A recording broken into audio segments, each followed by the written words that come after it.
Big pass நிகழ்ச்சி மிகப்பெரிய பரபரப்பாக வந்துட்டு போயிட்டு இருக்குங்க. அது மட்டும் இல்ல, நம்மளுடைய கமலஹாசன் வந்துட்டு தற்போது நமிதாவை எலிமினேட் செஞ்சிருக்காங்க.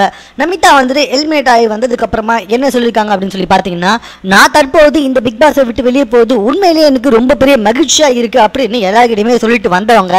ஆனா கமலஹாசன் சார் கிட்ட வந்துட்டு கமலஹாசன் அவர்கிட்ட ஒரு கேள்வி கேட்டாங்க. மறுபடியும் யாரை உள்ள அனுப்புறதுக்கு நீங்க நினைக்கிறீங்க அப்படின்னு கேட்டதுக்கு, நான் உள்ள போற விரும்புறேன் அப்படின்னு சொல்லி வாயை கொடுத்து மாட்டிக்கிட்டாங்க. அதுக்கப்புறமா வந்துட்டு கமலஹாசன் சார் கேட்கவும் ஆரம்பிச்சாரு. இப்பதான் வெளியே வரதுக்கு சந்தோஷப்பட்டீங்க, இப்ப மறுபடியும் உள்ள போறதுக்கு ஆசைப்படுறீங்க அப்படின்னு சொல்லி நமிதாவை வந்துட்டு ஒரு கொடுக்கு பொடி போட்டு மாட்டி வச்சுட்டாரு. அது மட்டும் இல்ல, பரணியை பற்றி நம்மளுடைய நமிதாவே சொல்ல வந்தாங்க. கமலஹாசன் சாரும் ஆர்வமா கேட்க, நம்ம நமிதா வந்துட்டு பரணியை பற்றி சொன்ன விதங்கள் எல்லாமே தமிழக மக்களுக்கு எனக்கு தெரிஞ்சு ரொம்ப பெரிய கோவத்தை வர வைக்கிற நிகழ்ச்சியாக இருக்கும் அப்படின்னு தான் யோசிக்கிறேன். ஏன்னா பரணி வந்துட்டு ரொம்பவே கேவலமானவன் மாதிரி சித்தரிச்சு பேசியிருக்காங்க நம்மளுடைய நமிதா.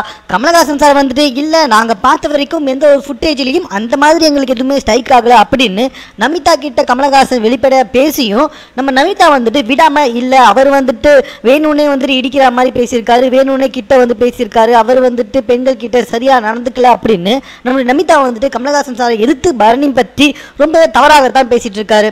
அதுக்கு கமலஹாசன் சார் எதிர்த்து என்னென்னவோ சொன்னாரு. அவர் வந்துட்டு பட்டிக்காட்டுல இருந்து வந்தவர், அவருக்கு வந்துட்டு சில விஷயங்கள் தெரியாது, அவர் புரிஞ்சு நடந்திருக்கலாம் அப்படி இப்படின்னு.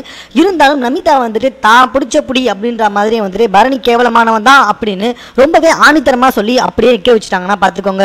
அது மட்டும் இல்லங்க, ஏற்கனவே வந்துட்டு தமிழக மக்கள் வந்துட்டு பரணி எதுக்காக வெளியே வந்தாங்க, பரணியை இந்த அளவுக்கு குடும்பப்படுத்தி வெளியே அமைச்சிருக்காங்களே அப்படின்னு உள்ள இருக்க பல பேர் மேல கொடுப்பாக்கி வந்துட்டு இருக்கு. இந்த நிலைமையில வெளியே வந்து நமிதா இன்னும் வந்துட்டு பரணியை கேவலமானவ மாதிரியே பேசிட்டு இருக்கிறது நமிதாவுக்கு தான் அது மிகப்பெரிய பிரச்சனையை வர வைக்கும் அப்படின்ற மாதிரியே தெரிஞ்சு வந்துட்டு இருக்கு. வார்த்தைக்கு வார்த்தை நமிதா பேசும்போது ஓவியா தான் மேல தப்பு, ஓவியா தான் எல்லாமே தப்பு பண்றாங்க, ஓவியா தான் வந்துட்டு இந்த மாதிரி மோசமான பிஹேவியரா இருக்காங்க, ஓவியா தான் முன்னாடி பின்னாடி ஒரு மாதிரி பேசிட்டு இருக்காங்கன்னு சொல்லிட்டு இருக்காங்க.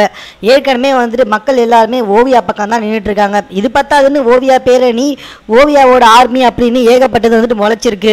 தற்போது இவங்க ஓவியாவை பத்தி இந்த மாதிரி பேசிட்டு இருந்தா நமிதா கொஞ்சம் பார்த்து இருக்கிறதாமா நல்லது அப்படின்னு எல்லாருமே சமூக வலைதளத்தில் அட்வைஸ் பண்ணவே ஆரம்பிச்சிட்டாங்க.